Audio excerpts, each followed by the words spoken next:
E a experiência mais intensa foi essa mesmo, porque essa minha amiga me ligou, essa que recebeu a manifestação, né? Ela disse, Shirley, eu preciso que você venha aqui em casa, que eu tenho algo muito sério para te falar sobre a sua mãe. Eu falei, ué, minha mãe já morreu faz tanto tempo, o que ela ia falar da minha mãe? E eu tô vendo ela a semana inteira. Eu falei, que estranho. Fui na casa dela, quando eu cheguei lá, a gente conversando, ela perguntou como é que eu tava, eu comecei a chorar, que eu tava pior, que eu não lembrava das frases, que eu não sabia falar, eu chorando. Nisso ela mudou de assunto totalmente, a gente sentada no sofá da casa dela. Eu falei, amiga, o que tá estranho, o que tá falando? E o olhar dela mudou, a fala dela mudou, a expressão, e eu comecei a ver ela estranha, eu falei, o que tá acontecendo contigo, amiga? Não é a tua amiga, eu vim conversar contigo. Não é a tua amiga. E aí eu falei, Bom, pelo menos coragem agora, você tem, né? Você não saía correndo. Não saiu correndo, é. Eu falei, meu Deus, é um espírito. E aí as pessoas, tudo ficou com medo, não tem vontade de sair correndo, me perguntam, né? A energia dele era de puro amor. É uma coisa que a gente sente. Eu não senti medo, eu só sabia que ele queria me ajudar. Uhum. Não tem como correr, né? É. Eu falei, é um espírito, ele tá aqui, ele quer falar comigo, vou ouvir, né? Eu falei, o que você quer falar comigo?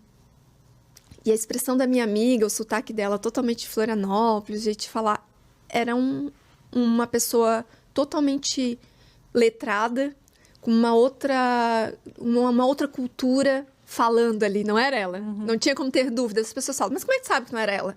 Não era, eu conheço minha amiga. Sei o sotaque dela, manezinho da ilha, de falar, né? Sei que não é. E sem contar que você vê que a alma dela não está ali no corpo, né? Cedeu lugar para que esse espírito falasse através do corpo dela, né? E ele me disse, eu vim te dizer que você vai se curar dessa doença e que você vai escrever um livro.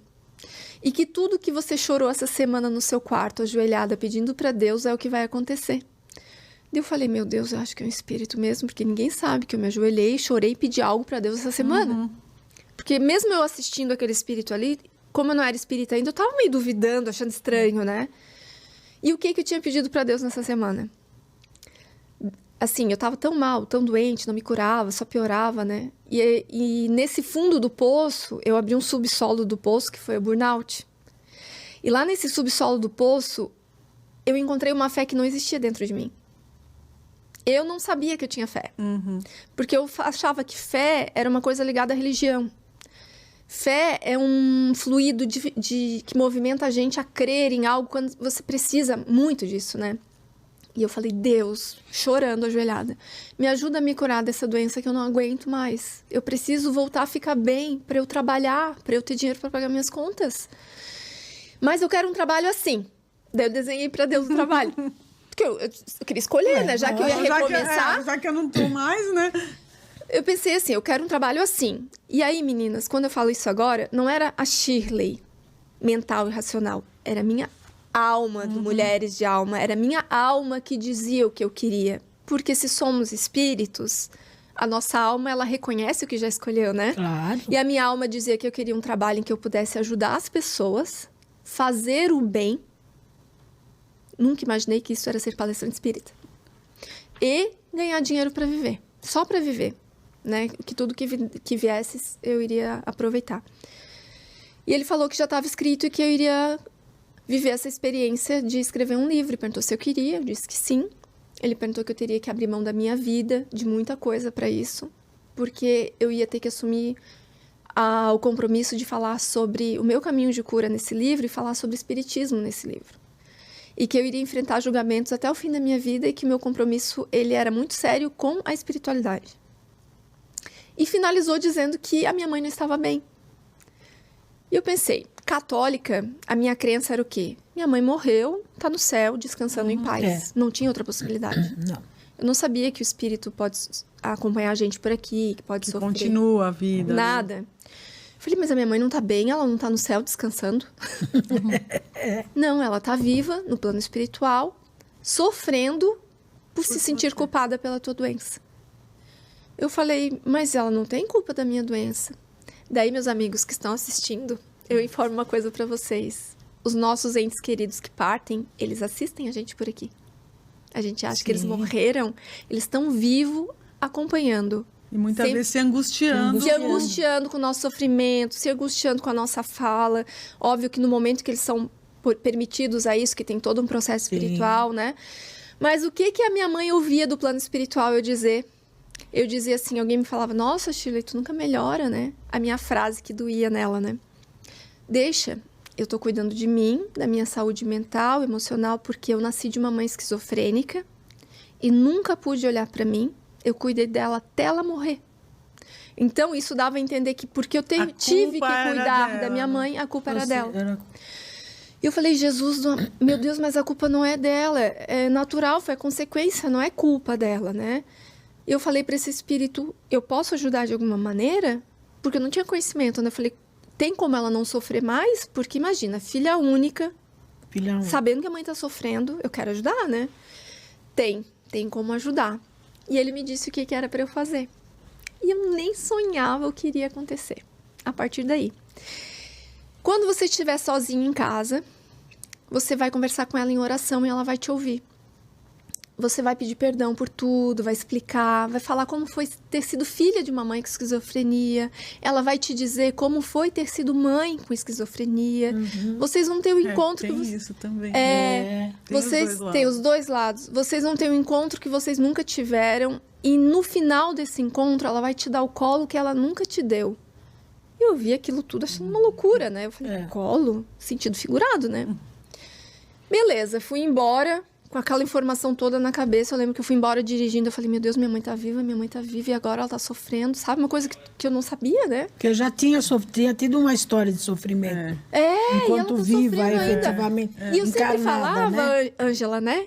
Eu sempre falava, é linda a Ângela, né? Ela é. Eu falava assim, ai, graças a Deus a minha mãe agora tá descansando. É. E ela me disse que ela tá sofrendo, né?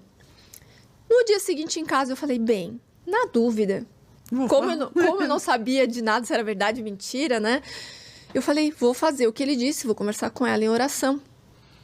Fui pro meu quarto, botei um tapetinho, me ajoelhei no chão. Eu falei, vou fazer o que ele disse, conversar com ela e pedir perdão e falar, né?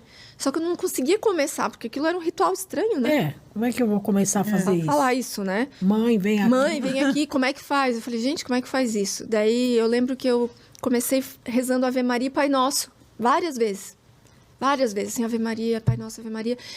E eu lembro da sensação de que uma vibração foi mudando no quarto. Claro, uma oração, né?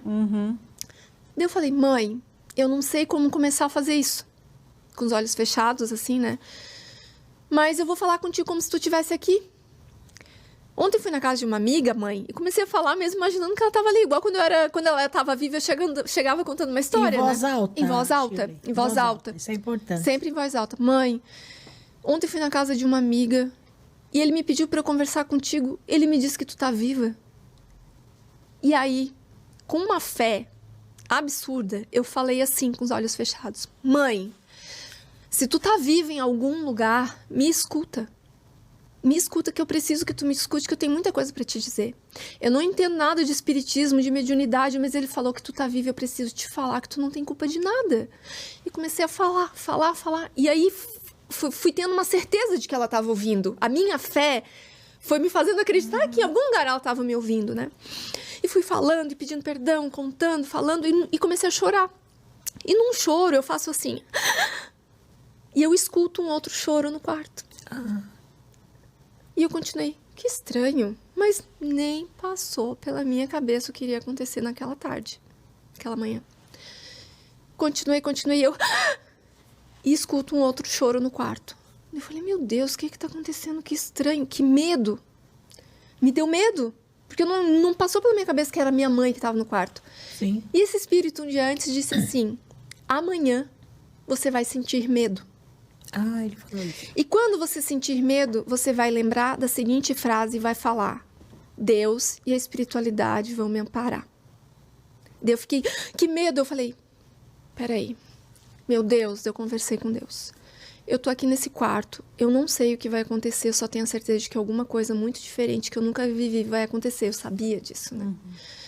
E eu não tenho preparo para isso, eu nunca estudei nada disso. Mas se for da tua vontade, eis-me aqui, mas eu preciso que a espiritualidade me ampare, porque eu não sei o que fazer. Diferente de quem nasceu numa casa espírita, estuda mediunidade. Eu não sei o que fazer. Então, me ajuda. E continuei na oração, falando com a minha mãe, pedindo perdão, tá. E num choro mais intenso, nitidamente, ela chorou do meu lado. E eu falei, a minha mãe tá aqui. Esse encontro, ele durou quase 4 horas. Eu via... você via Você via ela? também. Você via ela. Via, ouvia. Um reencontro, como a gente se encontrou ali ainda há pouco. Mas foi muito difícil de viver esse encontro, porque eu via aquilo ali e eu falava, meu Deus, o que está acontecendo? Ela não morreu, sabe? E uma cortina se abriu, eu falei assim, que graça que Deus está me permitindo me reencontrar com alguém que infartou, que eu não me despedi e que eu tenho essa oportunidade. E a gente conversou sobre tudo que eu precisava pedir perdão, sobre tudo que ela queria pedir perdão, como foi para ela ter sido mãe com esquizofrenia. Ela dialogou com você. Claramente. Mas ouvindo literalmente ou mental? Ouvindo. Foi encontro acordada, de olhos abertos e ouvindo. Vendo. Que maravilha. Nossa. E eu falei assim, eu aproveitei e fiz várias perguntas, porque eu queria entender como que era tudo isso, né? E aí uma das falas que ela trouxe que é muito forte, foi que ela falou assim, minha filha, quando a gente... Só que uma serenidade que eu nunca vi na minha mãe, sabe? Sem remédio, sem esquizofrenia, era um espírito livre, curado, né? Curado. Minha filha, quando a gente tá aí na Terra, a gente não entende as doenças. Eu vou te explicar agora como é. Eu sei que tu não entende ainda também. É que aí a nossa visão é limitada. Quando eu tinha esquizofrenia, era o maior peso da minha vida, a maior dificuldade, maior desafio conviver com isso. Só que foi o maior presente que Deus me deu. Eu falei, presente, mãe? Como que essa doença foi um presente? Eu questionei, né? Tu sofria tanto, tu passava tanta dificuldade. Ela, calma, é que tu não entende ainda.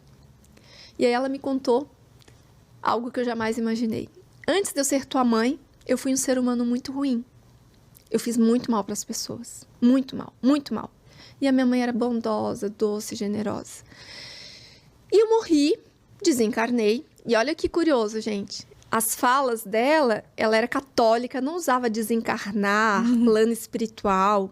E eu só prestava atenção naquela fala ali, que é uma fala que eu entendi que é universal da espiritualidade, não é de vínculo religioso, né? Os que desencarnam trazem essa linguagem, né? E aí eu desencarnei, voltei para o plano espiritual, fiquei aqui um tempo, que eu precisava passar por algumas situações, estudar, evoluir, trabalhar aqui. E a gente decidiu que era hora de eu reencarnar. A gente.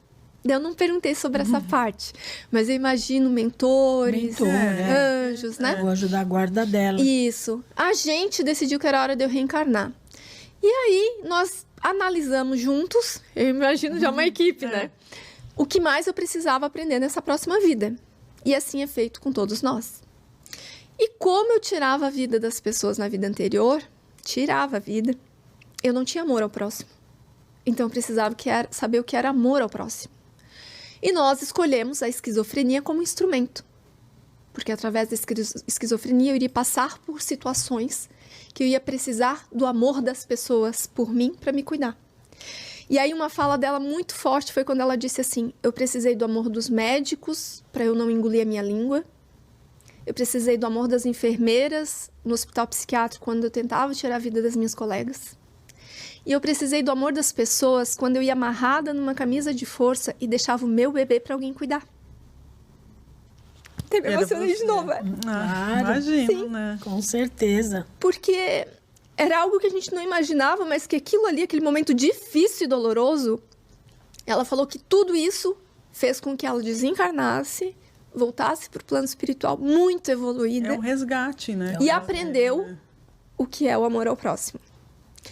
E aí esse dia transformou a minha vida, transformou a dela, porque ela estava presa, ela não conseguia seguir no trabalho dela, não conseguia seguir no plano espiritual. A gente se libertou de todos os nossos... angústias, né? tudo que precisava ser de culpa, E uma parte que ela falou assim agora, com relação ao livro. Olha só, que eu soube um dia antes, né? Tu precisa escrever esse livro, minha filha. E tu vai ajudar muitas pessoas com esse livro, mas tu não pode desistir, porque vai ter bastante desafio e julgamento no caminho, porque tu vai falar de espiritismo. E eu ainda duvidando, falei, mas o espírito falou ontem, ela falando agora, né? Mas ela ficou bem tranquila e serena, porque ela disse assim, mas fica tranquila porque o teu futuro é lindo, e a mãe tá muito feliz. E naquele momento, quando a minha mãe, em espírito, disse que o meu futuro é lindo, me trouxe uma certa tranquilidade, porque eu ainda estava com ansiedade, eu ainda tinha burnout, eu estava sem trabalho, eu não tinha escrito livro, mas ela me tranquilizou de que o caminho iria me levar para serenidade, né?